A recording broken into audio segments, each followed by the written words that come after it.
What's up, people? Thank you for tuning in. Jay and Cass here from PWF Empire to discuss a few things that have been popping off in the world of wrestling. What's up, Cass?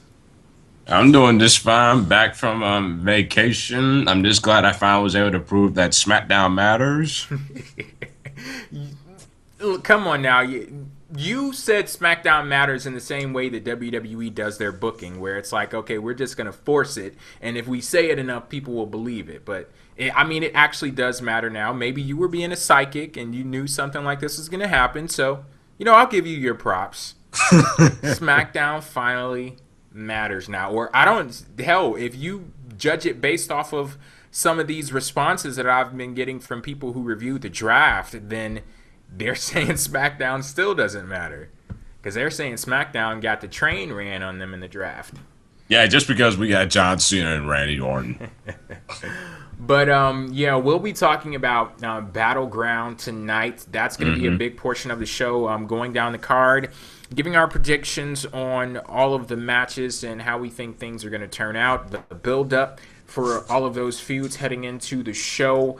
And we'll also be talking about NXT, and that's where we'll get started off, because all of these little points, they converge into one thing. Definitely. And we're gonna try to get to that middle here on the show tonight. Let's talk about NXT first, because you made a comment before we started the show about how you wanted to specifically talk about this last night's episode of NXT because it related to the draft. What were you talking about there?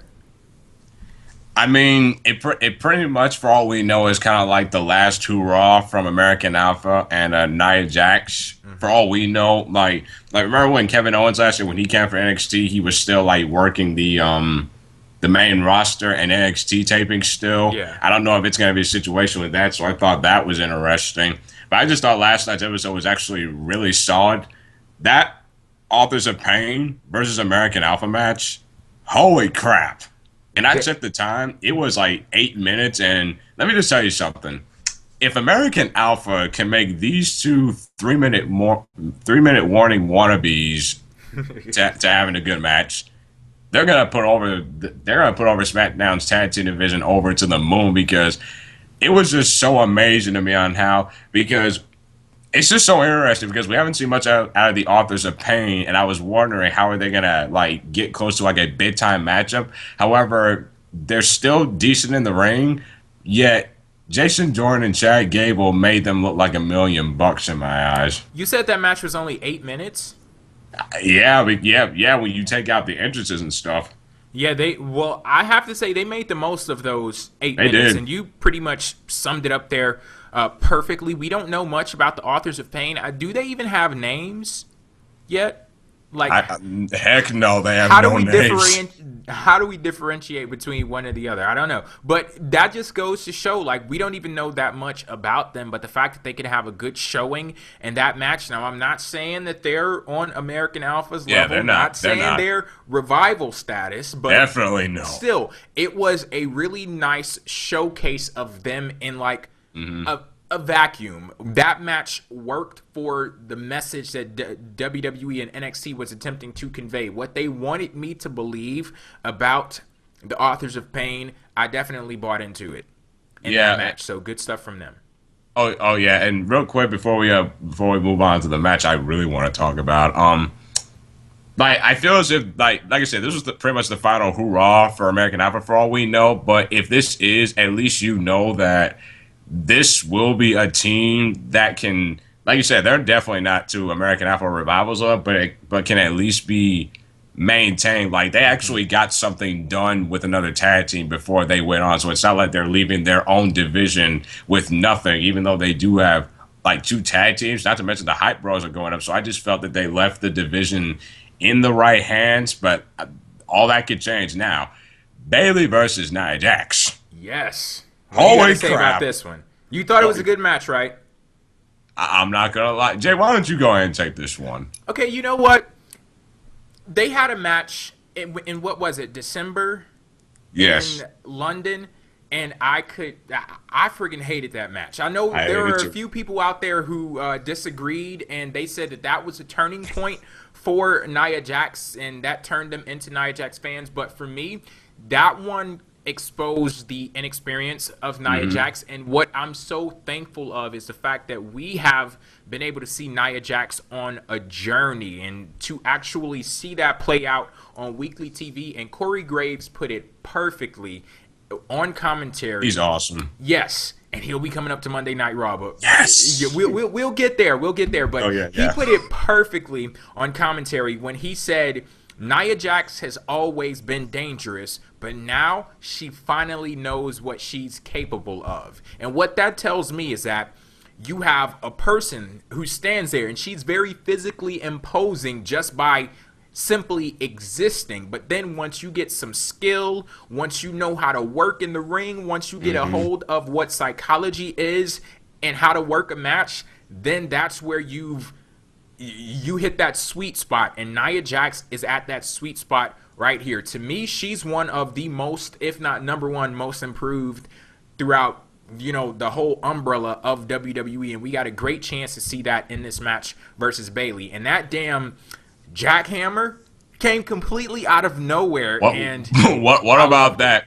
What about that Bayley to belly off the top rope? Yes. I'm sorry, I jumped right out of my seat when I saw that. I did too, because it's like her going up to the turnbuckle. Yes. You're like, okay, some shit is about to pop off here because, like, look, come on now, some shit is about to pop off. This is not normal. And what happened with Bayley?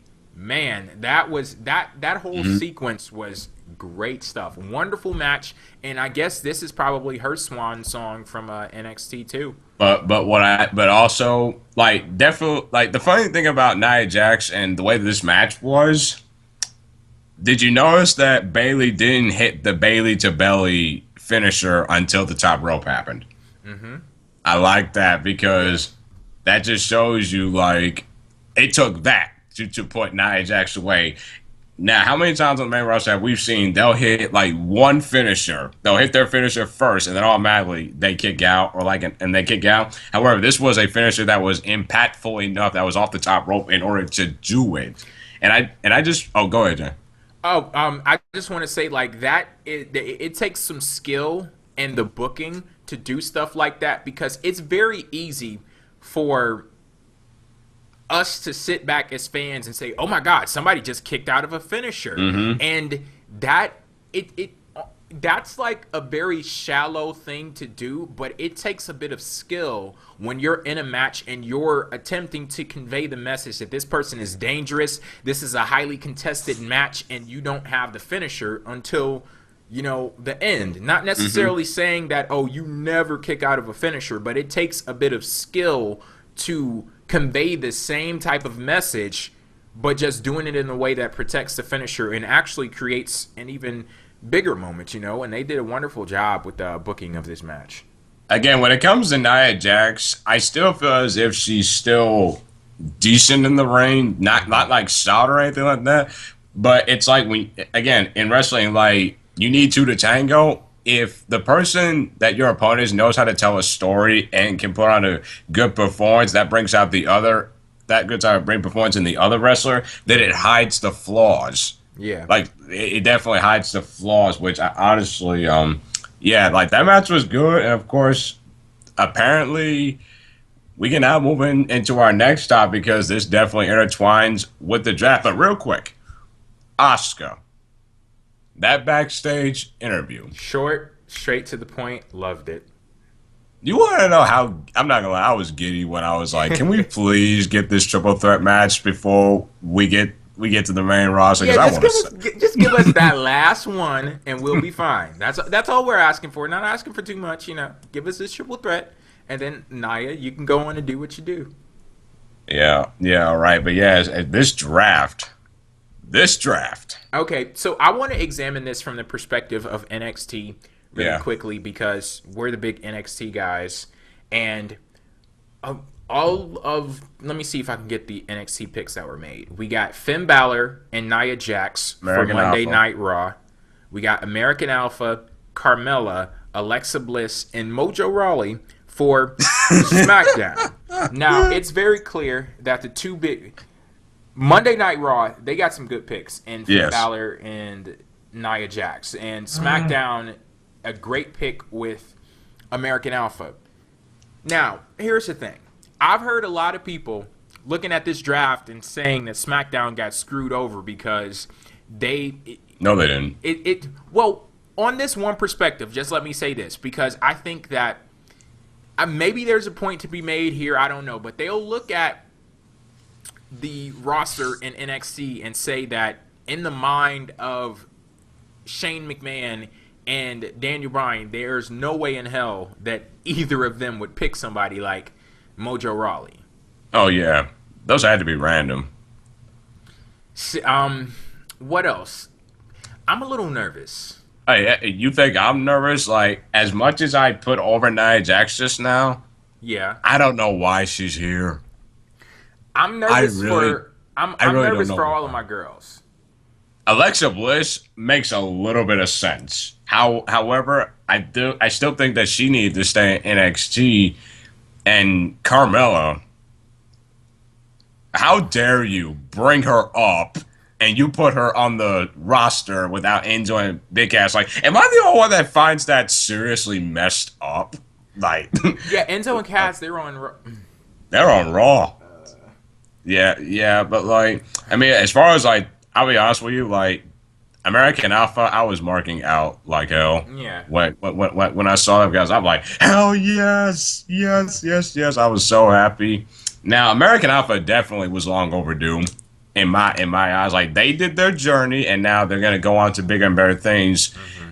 That's how it's supposed to be. Finn Balor, he was way long overdue in my eyes for him to come to the main roster. Interesting to see how, because you know that the Cruiserweight division is on Raw. However, Finn Balor technically classifies as a cruiserweight, so it's gonna be interesting to see if they're gonna put him in that division with Neville, or actually put him in the main, or like put him in the lower to upper mid card scene. Yeah, we had a big discussion about that on the last episode of PWF Empire Live, and if Finn Balor is not in the cruiserweight division, I'm gonna need a legit answer as to why he's not there, not just simply because wrestling or because WWE, because if they do that, if they take him out of that cruiserweight division, that's effectively WWE saying that we think too highly of a person like Finn Balor for him to be there, and then you're simultaneously creating a new cruiserweight division and burying it at the same time, or relegating it to a lesser position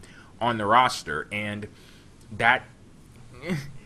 Some people are going to look at this and say it's okay. They're going to look at somebody like Finn Balor and say, well, Finn Balor shouldn't be on the same level as someone like a Neville or whoever. I will say though, he should not have been in like the first round. I will say that.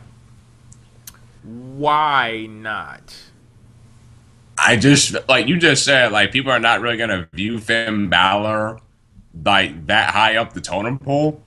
The thing is, like, if I was looking at this kayfabe wise, guys like Lesnar, Orton, and Cena should have been in the first round. Finn Balor, in my opinion, he should have came in the second. Not to like put too much emphasis on him, but just be like, yeah, welcome to the main roster. Like that SmackDown crowd felt like a WrestleMania crowd because they knew who to boo and to cheer for.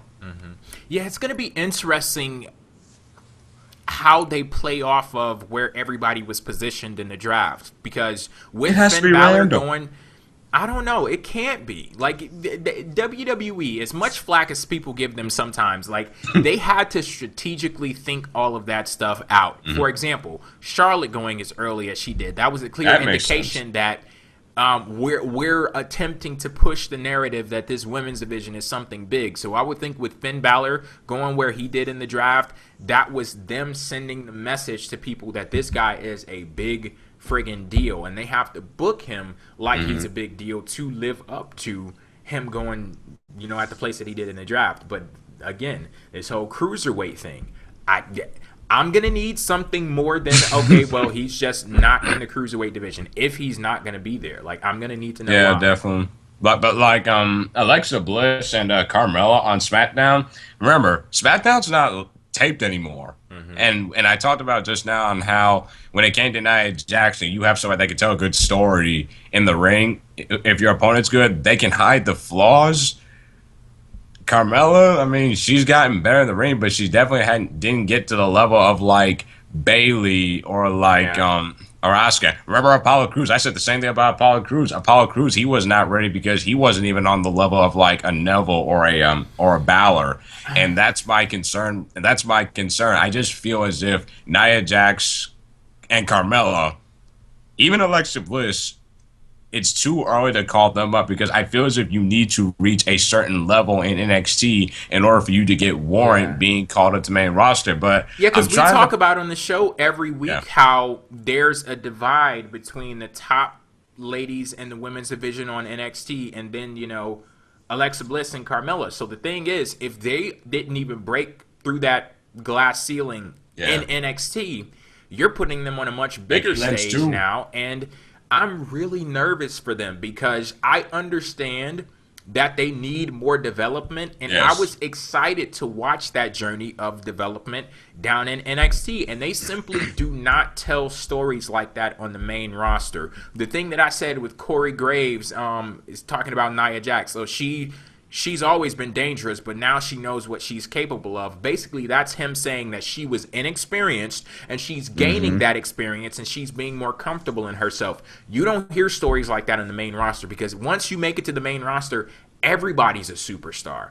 Everybody has all of the skills necessary for them to do what it is that they do. WWE doesn't tell stories about inexperience or tell stories about people not being ready and going on journeys of development and growth and things like that. They simply do not tell stories like that. And there are going to be folks out there who go crazy for Carmella, crazy for Alexa Bliss.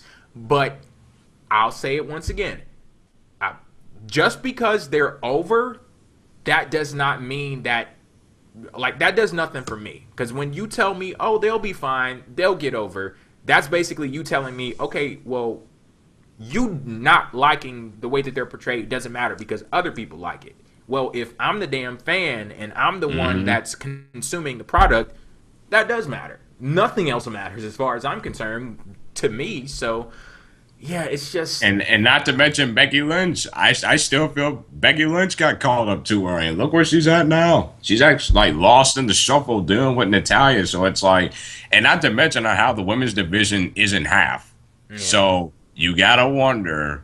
I think they're gonna make that women's championship a floating title, which I'd be fine with, but they better not do two titles because neither women's division on these brands is strong enough at all. Yeah, you already had a weak division before the split, and then you split, and it two halves of a weak division. So it's gonna be some tough times, but I'm wishing for the best for all of them.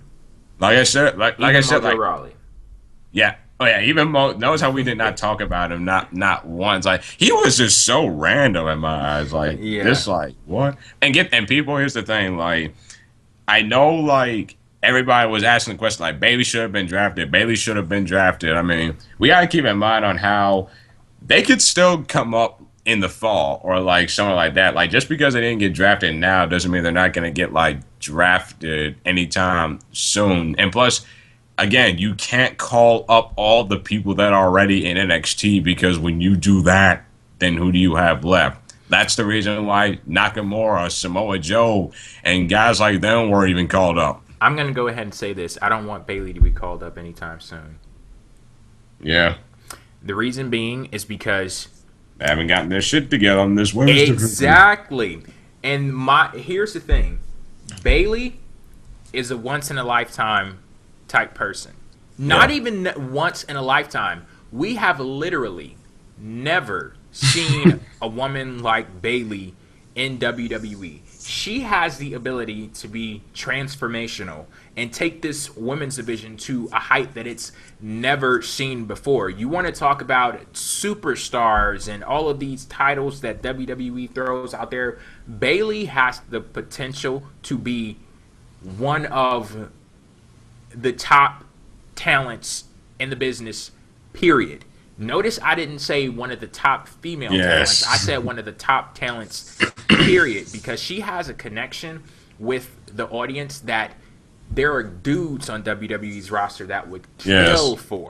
They'd kill for it. And the reason why I don't want to see Bailey called up yet is because, like Cass said, they need to get their shit together first. I want Bailey to debut to a strong women's division. And however long it takes for WWE to get that done, then I'm okay with waiting, because I don't want her to be ruined. I don't want that stink on her character. You know, I look at folks like Dolph Ziggler. I love picking on Dolph Ziggler. That's the type of person that has like a stink on him where you have to go all the way around the fucking world with some great booking just to get him back to a point where I'm like, okay, I can stand to see you again. I don't want Bayley to have that stink on her. And I remember saying the same thing about Charlotte, Becky Lynch, and especially Sasha Banks, because I look at her as a superstar, not the WWE branded version of a superstar, but in the legit sense of what the word superstar means. And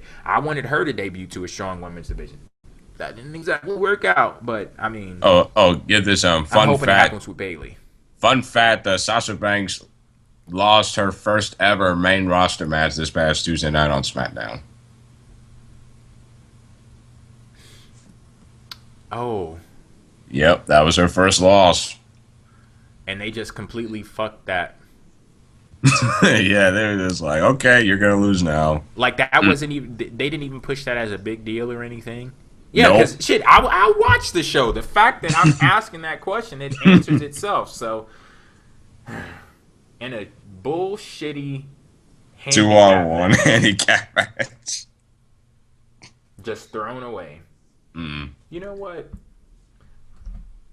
Fuck this. Uh-oh.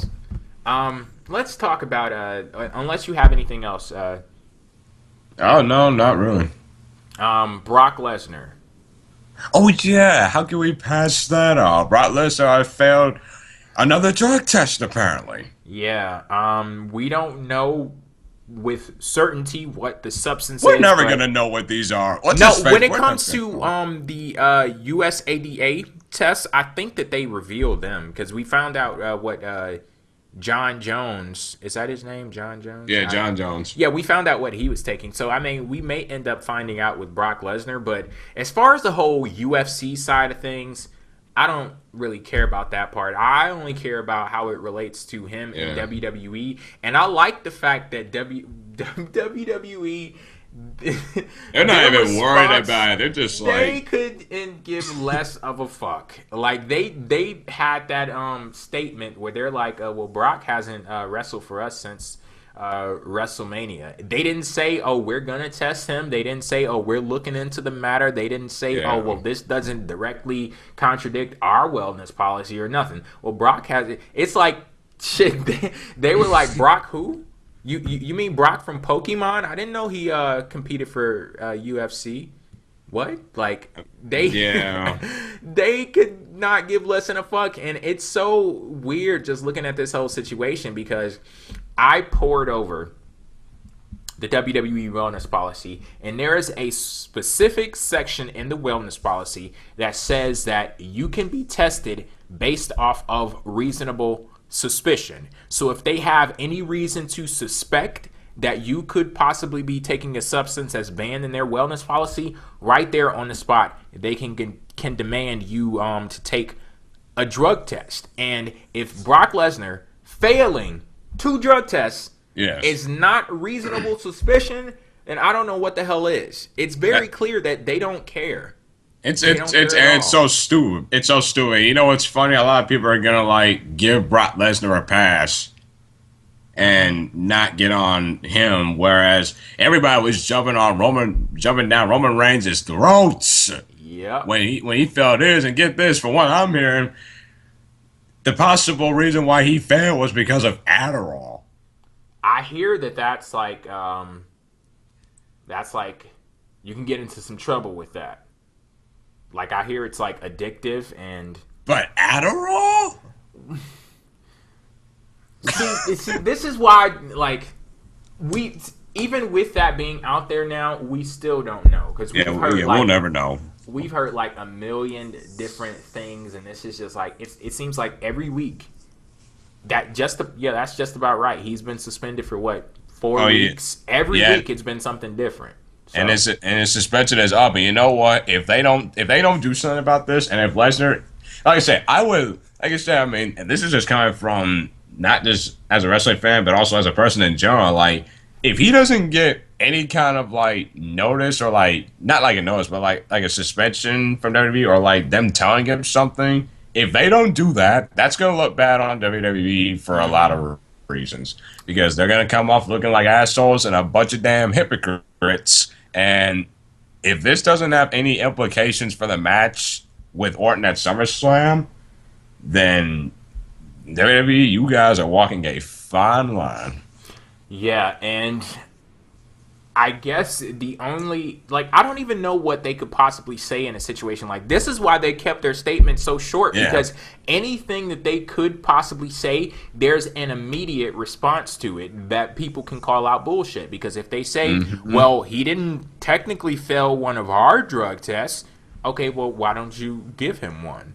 Then they could say, oh, well, he's not tested because he's a part-time talent. Okay, well, why is he not tested? Why are part-time talents exempt from the wellness policy? And then that opens up an entire, Pandora's box. And, okay, well, is Triple H tested? Is The Undertaker tested? Is The Rock tested? And, so anything that WWE could possibly say to respond to this, there's an immediate, shut down the bullshit. A BS detector is flying off the rails. So, yeah, I don't know what's going to happen. Well, I know what's going to happen. They don't care.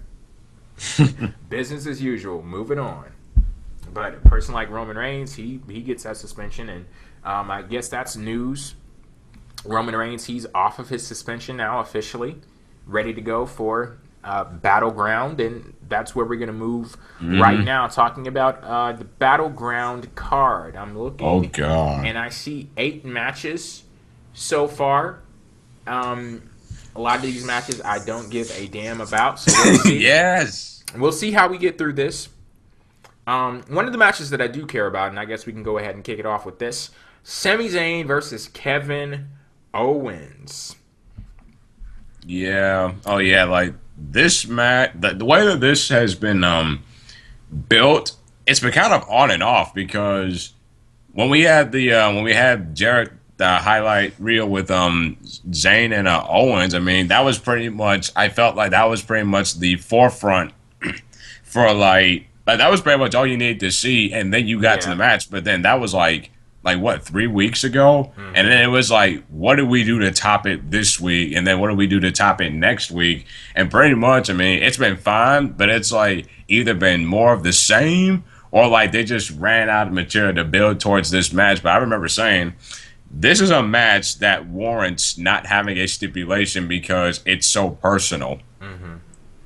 Yeah, I've honestly, in hindsight, I really enjoyed this feud. I like the slow burn approach that it's had, and you can go back and look at all of those moments, like that highlight reel segment, and they were talking about how they were ruining each other's careers, and you could look back at all of those moments like, oh, well, yeah, he did cost him this match, and he cost him that match, and things like that. And it's very heated, very personal. I'm really enjoying the build up to this match, but I will say, WWE, what the fuck was that with Kane chokeslamming? Yeah, it's like stupid, completely unnecessary. Like, is Kane going to be added to the match? I'd understand if Kane was going to be in the match. He's on SmackDown. So. But if he's not, then why? Not to mention that it came right after immediately Sami Zayn got drafted to Raw. So yeah, definitely not a good way. But the winner. Here's the thing: if these guys were not on the same brand, I would have went with Sami Zayn.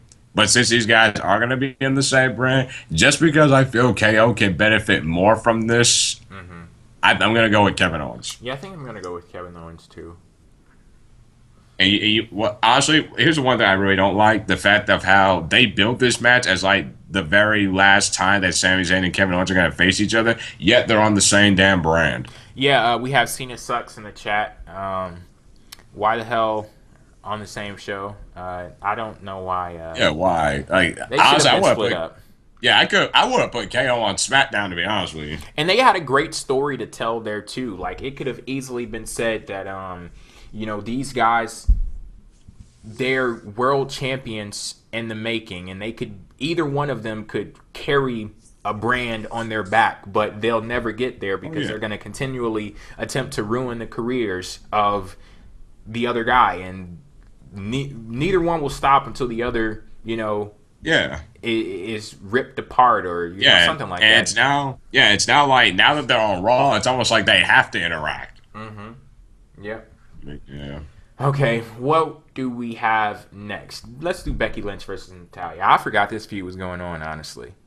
I cannot buy Natalya as a heel. I'm sorry. I can't. I just can't. And plus, there hasn't really been much emphasis put on this feud other than that little shining silver lining of when Becky Lynch came out and just beat the crap out of Natalya, and she just did the same thing on SmackDown this past Tuesday. So it's like nothing changed. And plus, they haven't even explained the reason why Natalya attacked Becky Lynch at Money in the Bank in the first place.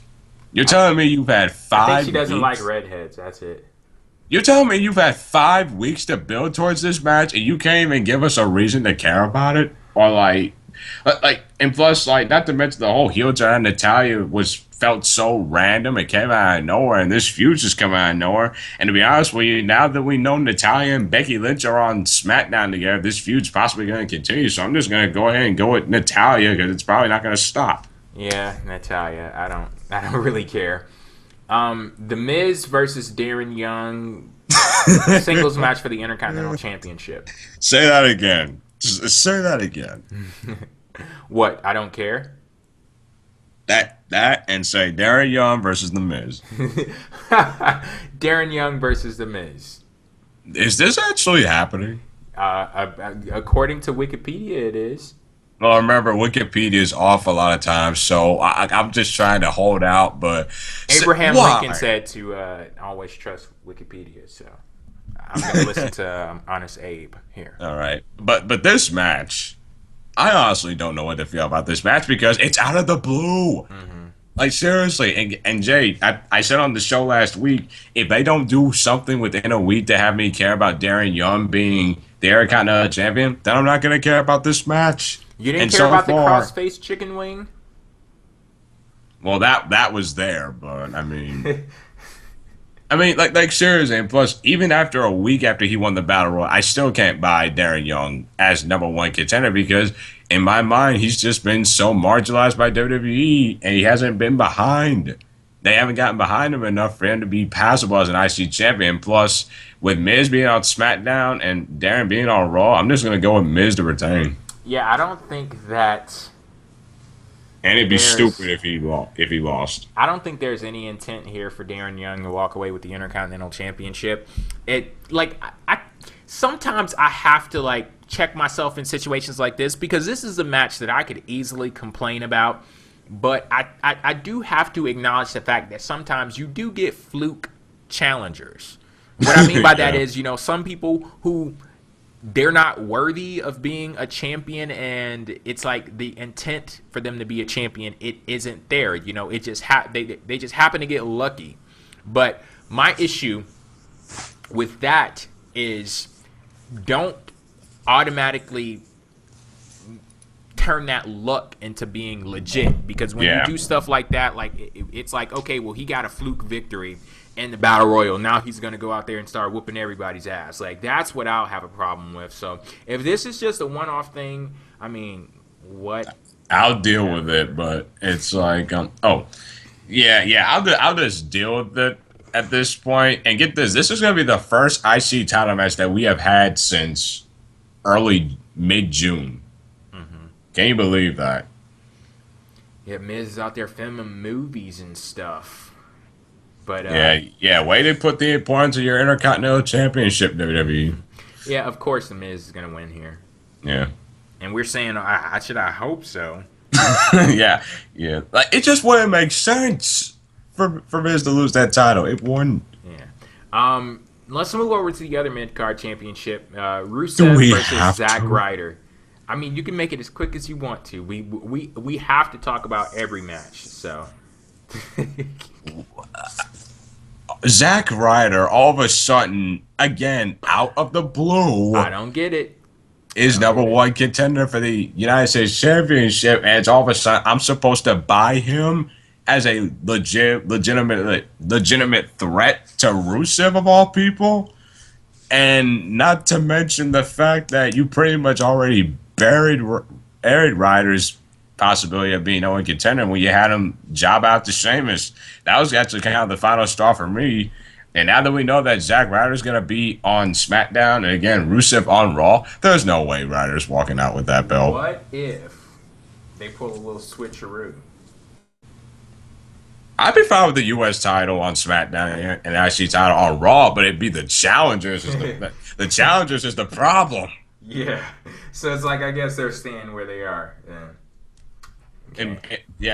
Real quick, also, Rusev's he's still in the rebuilding stage from all of the bullshit that he went through late last year, and now all of a sudden they're starting to pay attention to him again. So it's like, you take that belt off of him now, he's just gonna go right back to where he was. So gonna have to start all over. Yeah, but now that I mentioned that switcheroo thing, I could totally see WWE doing something like that. Damn it, Jay. But it's like, I hope they don't, because this, with these fucking challengers, this would be the absolute wrong time to pull something like that. Like, don't like WWE. You think you're nickel slick, but I got your penny change. Okay. Nobody knows what I just said. People are like, what the fuck did he just say? But yeah. I'll just go with the 80s reference for the night. What else do we have? The New Day versus the Wyatt Family. By the way, so yeah, that Wyatt Family compound segment though. Yeah, but you know what pissed me off about this past Monday Night Raw? The fact that you do that and all of a sudden the New Day are back to normal. It's like every single thing that Xavier Woods went through, the character development, they threw that all out the window this past Monday. All that build is gone. That is so sad. And the fact that Braun Strowman of all fucks is going to Raw. God help us, Lord. But like that's just so wrong. The fact that they just do all that, and when it comes to this match, since Harper's not there, this match is gonna be terrible. It's gonna be terrible. Erick Rowan, you're not on that Erick Rowan train? I was on it when he was a singles competitor, but now that he's back with the garbage men, I mean, I don't know what to think. But real quick, while we're on this, New Day got drafted to Raw, so I'm gonna pick them to win this because, as much as I hate to admit this, today they officially broke the record. Oh yeah, longest reigning WWE Tag Team Champions. And that so pissed me off. You passed Paul London and Brian Kendrick, a unique tag team, a two-man team. I mean, New Day is pretty unique in their own right. They've been unique for the last 200 years, so I'm just gonna put that out there. But it's like, why do we even care about this match? And the thing, didn't we say this was the same team a couple years ago was on the same level as the Shield in the Wyatt family? Yeah, it's very hard to believe. And now, like, I don't even know what we could really say in this moment because WWE gave us permission not to care on Monday Night Raw when they invalidated all of the damn build. And the funny thing is, it's like, why would you break up the Wyatt family again? It's like, did you not learn your lesson from the first time you broke them up? No, they didn't. They didn't. And I remember coming on this show when we had the post-Raw rundown on how when Braun Strowman made his debut, on how we thought this was going to be a silver lining and a rebirth for the Wyatt family. Didn't exactly work out that way. Like seriously, how wrong is this? Like, somebody in the chat is saying, "Cass, don't you dare be sour." Clap your hands for the longest reigning WWE Tag Team Champions of all time and feel the power. You got New Day winning this because there's no absolute reason that the Wyatts should win. There's absolutely no reason. Yeah. New Day. I don't care, to be quite honest. All right, how the mighty have fallen, literally. Okay. Sasha Banks and TBD versus Now this Charlotte one and Dana Brooke. intrigues me.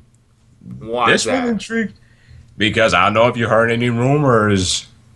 What you I got? heard that Nikki Bella could be the possible partner for Sasha Banks. Yeah, I haven't seen my homegirl in a while. I would like to see Nikki Bella back.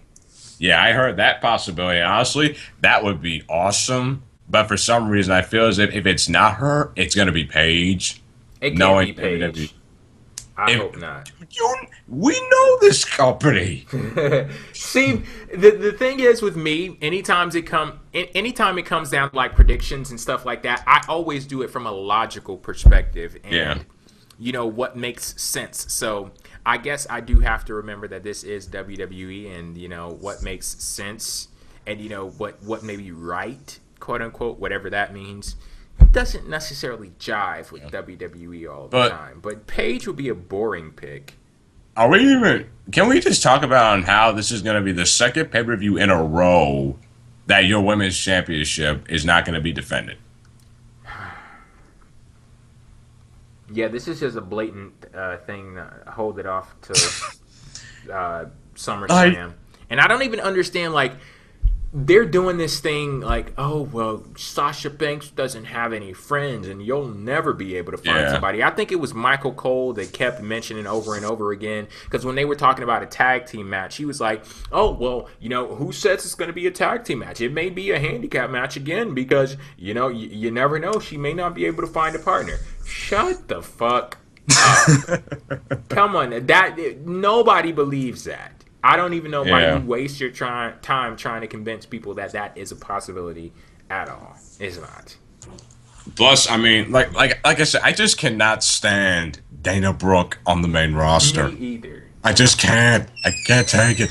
She should be wherever Emma is. Like, I said it before, I'll say it again. If Emma is, laid up in a hospital bed somewhere, go, Dana. Go to her bedside. If she's at home recovering, go.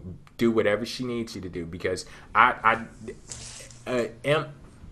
Brooke without Emma is a no-go for me. Yeah. None at all. But I got Sasha Banks and whoever her partner is, I'm praying it's Nikki Bella to win this match, because it wouldn't make sense at all for Charlotte to win this, because they got to build towards the match at SummerSlam somehow. Yeah, I'm going with Sasha and, her partner. What else do we have here? John Cena, Enzo Amore, and Big Cass versus the Club.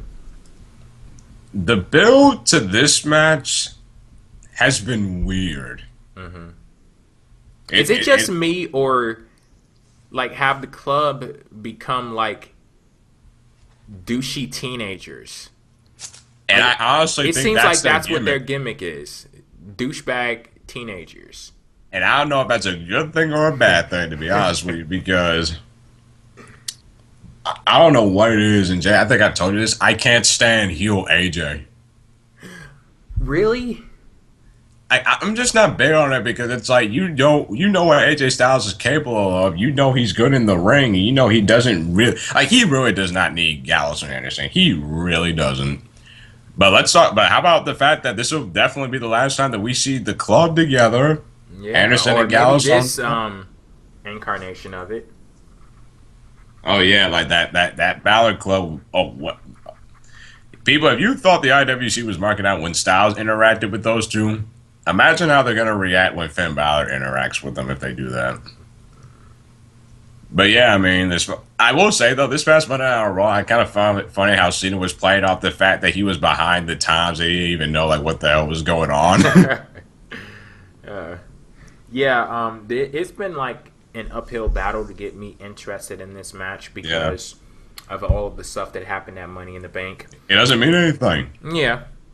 This is another example of WWE holding off something until SummerSlam. Which I appreciate. Here's the thing. I appreciate the fact that they're holding off the important matches till SummerSlam, but it's like, you do have another pay-per-view to go through before you get to that point. At least spark some interest in these feuds, so that way they don't get sour before before people don't care about him as much. And like I said, this 6-man tag, however, I did say, I like the fact that Enzo and Big Cass are getting a big spot. Mm-hmm. So this does benefit them teaming up with Cena. But I actually have Cena and Enzo and Cass winning this one.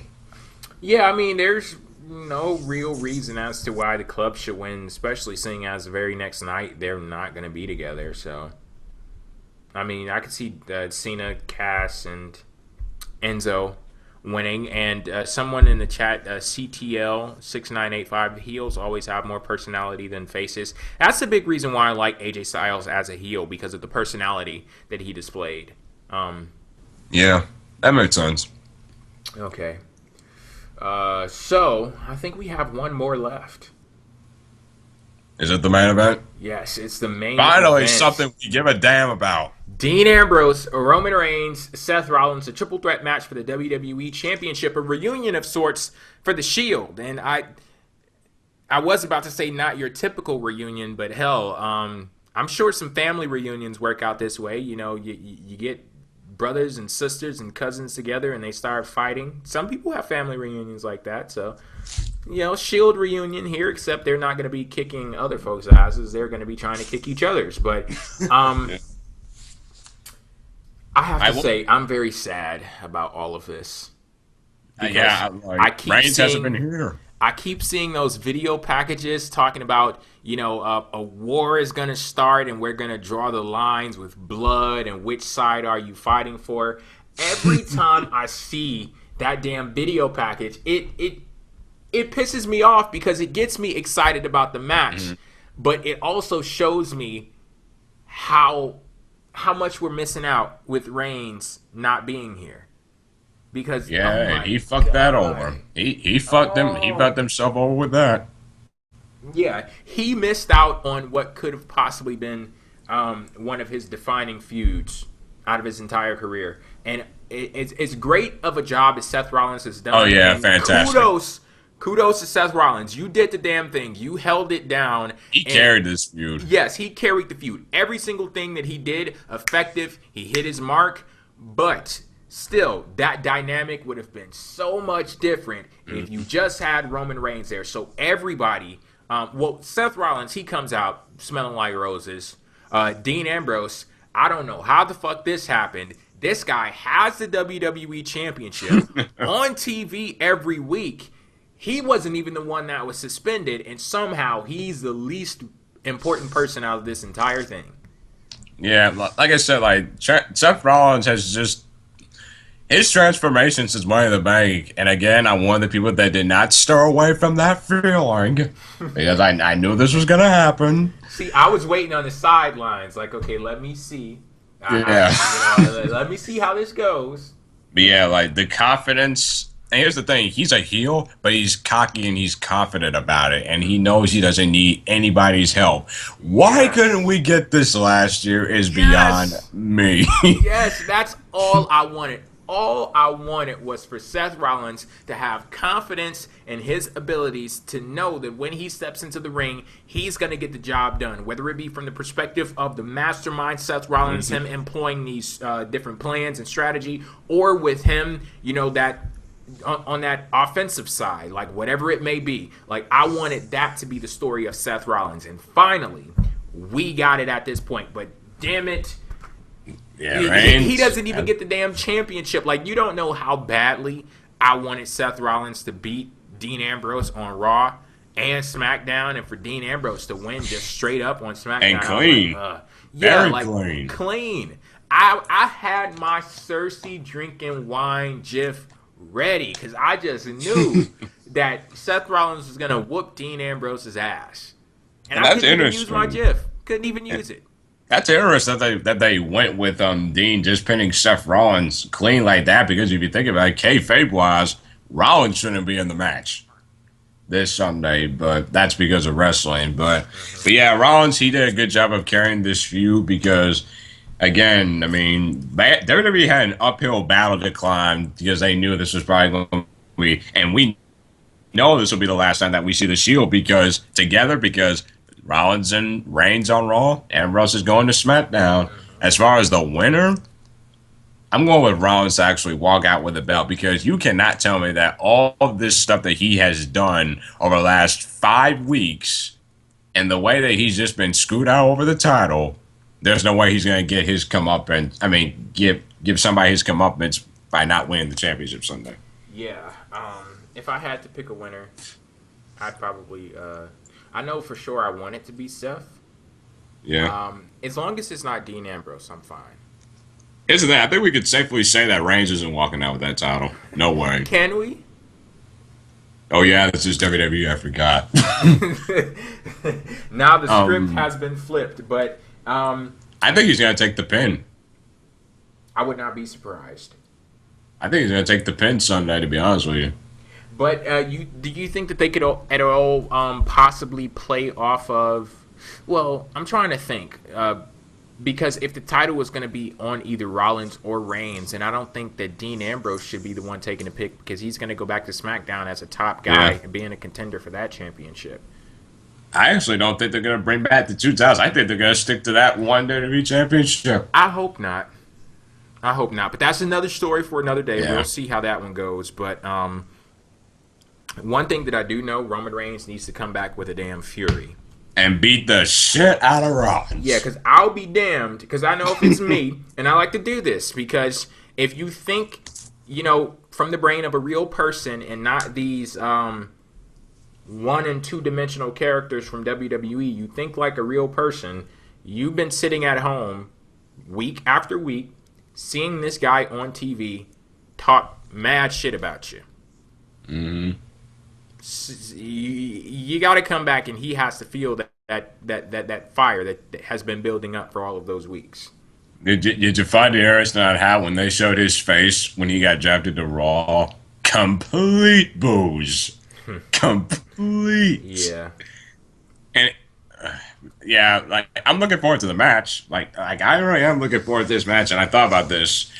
For what we got out of Seth and Dean on Raw, and now you're going to add Roman Reigns to the mix on Sunday? We're in for some good shit. Yeah, I do believe that we are. As long as WWE has been building up to this match, like, they can't drop the ball. They absolutely cannot, especially seeing as these are going to be, 3 of your top guys going forward. You need to, pull off a spectacular performance. You think they might go with a fuckery with a double pin? I hope not. Or like that shit that they did with Randy Orton, John Cena, and Triple H from Night of Champions 2009 when Cena had the STF locked in and Triple H had the sharpshooter locked in on Orton. You think they might do something like that? I seriously hope not. I want this transition to 2 world titles, if that's what they're going to be going with, which I would expect that, why not? I want it to be straightforward. Like, I don't want them to do some storyline bullshit that happens specifically because they know they're going to 2 titles. Like, out of all of the finishes to world title matches, just so happens you do one that's controversial with 2 possible winners just as you're about to split up the world title. Like, no, don't do that. Please don't do that.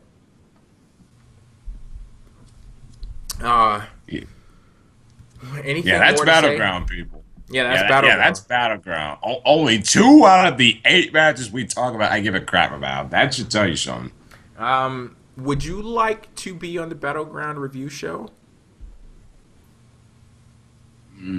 We'll talk about that off air.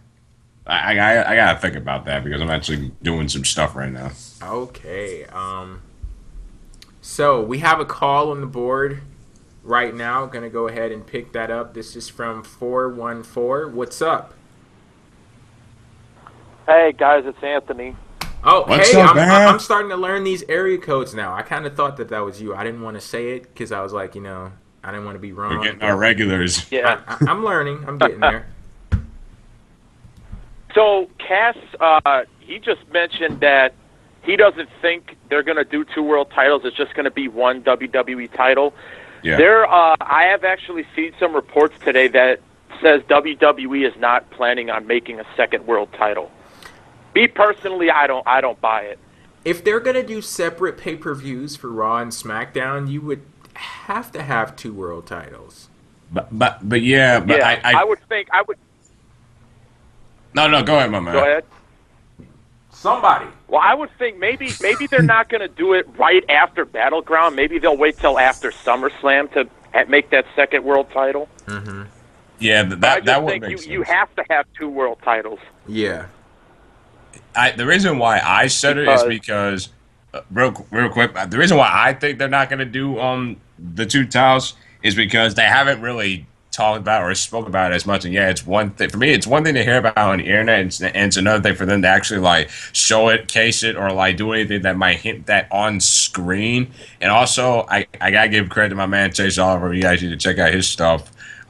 He actually said, and I kind of agree with him on this, on how if you don't have the 2 world titles and you just have your 1 champions just floating in between those brands, those championships might feel more important, and also the champions themselves. I found that interesting, so I'm trying to be a little optimistic about it.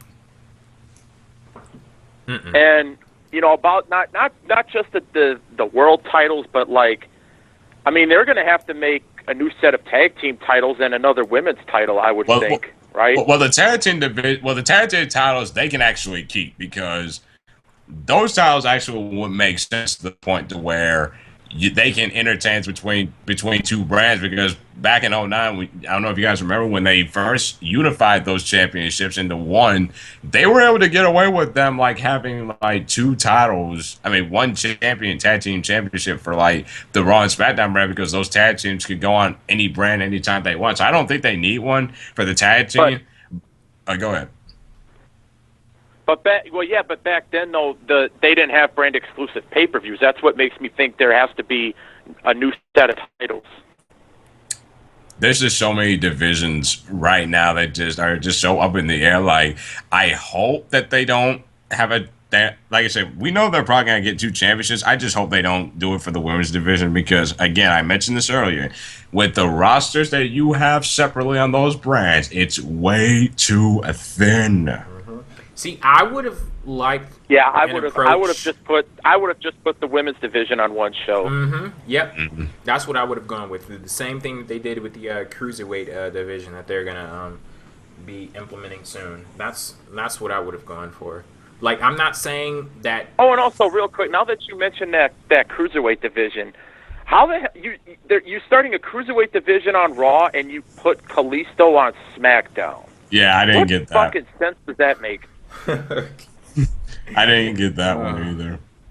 Man, I still haven't actually checked out the full draft yet, so I guess I have to do that. But yeah, I don't understand that one. I don't. And I have a theory for like Kevin Owens and Sami Zayn. Do you think it's possible we could get a loser leaves Raw match at SummerSlam? No. Because otherwise I don't see how you can end the feud. Yeah, that was one thing that really threw me off about the draft. Like, I think it's utterly necessary for them to be on 2 separate brands, or else they could feud forever. I mean, some people would probably like that, but like, they have to be on separate brands. Yeah, because otherwise, what are you going to do? Are you just going to have like Kevin Owens beat Sami Zayn, and then Sami Zayn's just going to show up on Raw the next night? Like, okay, I'm done with it. Like, he's just going to act like nothing ever happened. I mean, that wouldn't be the first time we've seen that out of WWE, but I expect more out of those 2, so I hope they don't do it with them. Yeah. All right, well, I think that's all I got for this week. All right, thanks for calling in, Anthony. All right, bro. Yep, no problem. All right, peace. Okay, we're only going to take one more call. Then we're calling it quits for this week. 773. What's your name? Where are you calling from? Hey, guys. It's Simon Cotton from Chicago. What's up, Simon? What up, Simon? Yeah. This draft this week was really disappointing, don't you think? Oh, let us know why.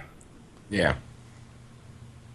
Well, like it just like on Monday, a whole bunch of stuff just started happening that didn't make sense. Stephanie McMahon all of a sudden wants the cruiserweight division, even though a couple years ago she was calling Bryan a B-plus player, and because he was that short and all that other stuff. And then Bryan is the commentator for the Cruiserweight Classic, yet he wouldn't want that division for SmackDown. See, and on top of that, the rosters are balanced.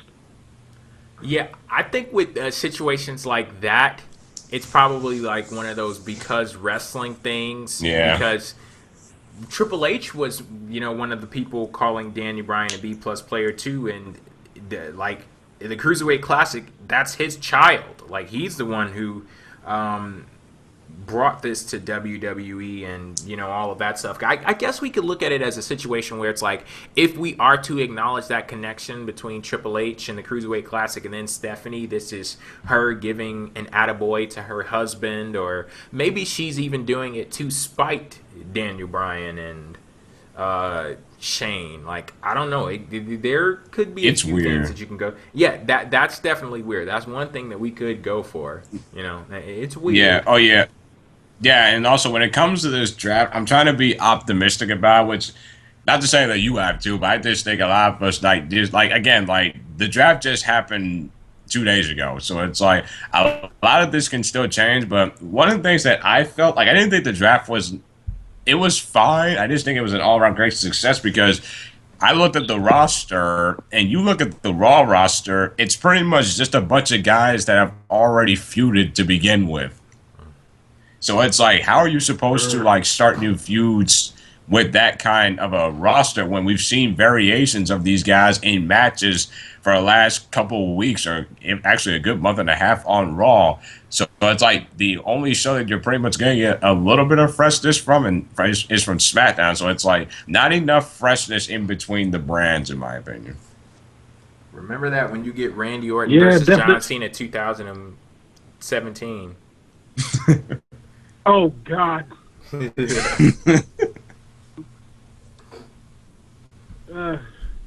yeah, I was hoping to see a couple of guys return, because I was reading some reports and they were saying that a couple of guys were getting called, like Shelton Benjamin and a couple others.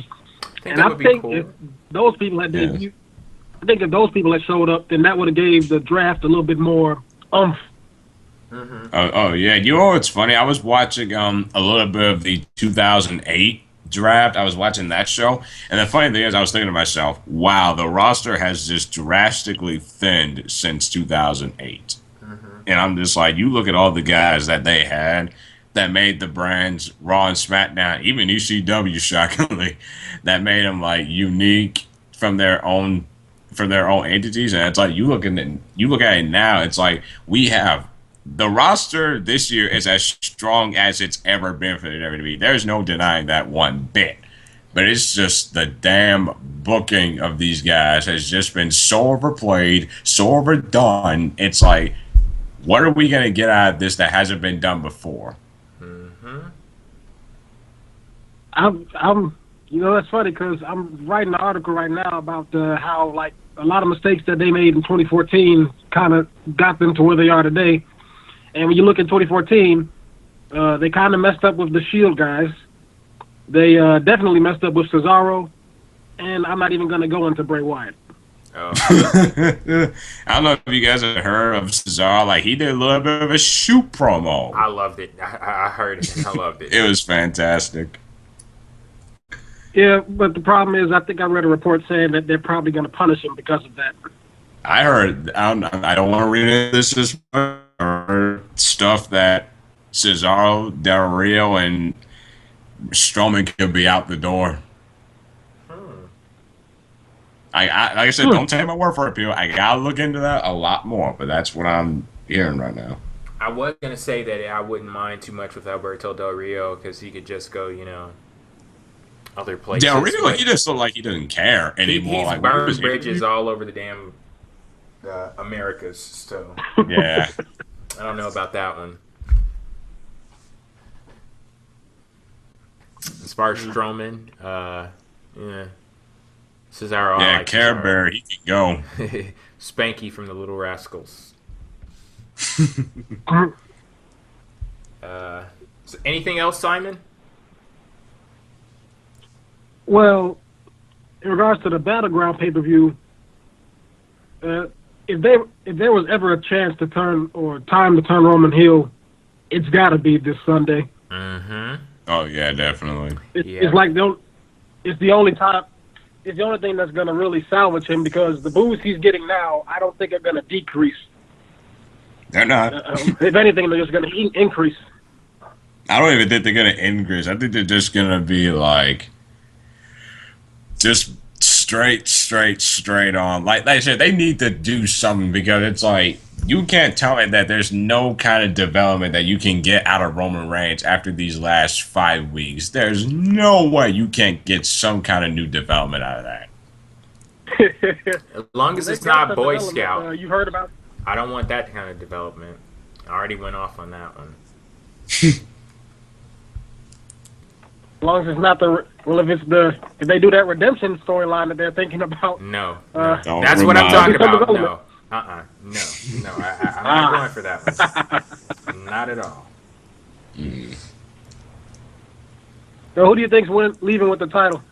Seth Rollins. Seth. Or at least that's who I hope is going to leave with it. I'd like to see a double turn. Jay, we thought we were gonna get it at Money in the Bank, and we didn't. Another perfect opportunity wasted.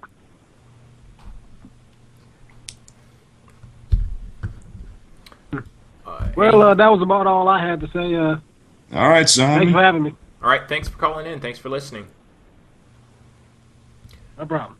Okay, that's it for us this week, folks. You can catch PWF Empire live after Battleground on Sunday. Make sure you are tuned in, youtube.com/PWF Empire and PWFempire.com. Feel free to go ahead and give this show, well, I'm not going to say that. I'm going to say rate the show, please. If you would like to give the show a thumbs up, you're more than welcome to. We thank you for that. And if you'd like to give the show a thumbs down, go ahead and do that as well. And one way or another, just leave a comment letting us know why you rated the show the way that you did, because we are here to talk about wrestling. I guess like we have a duty to entertain as well, and we hope that we're doing that, so. And the only way you'll find this show is on Thursday Night Empire. No. Because we don't know. It might be, Saturday next week. And we, it might be. Yeah, that's true. Tuesday.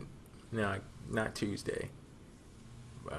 It fucked up my whole plans. I like saying Tuesday. Just messed me up, WWE. But, yeah, thank you guys for tuning in, and we'll catch you later. Peace. Later days. Thank you for using Blog Talk Radio. Goodbye. That was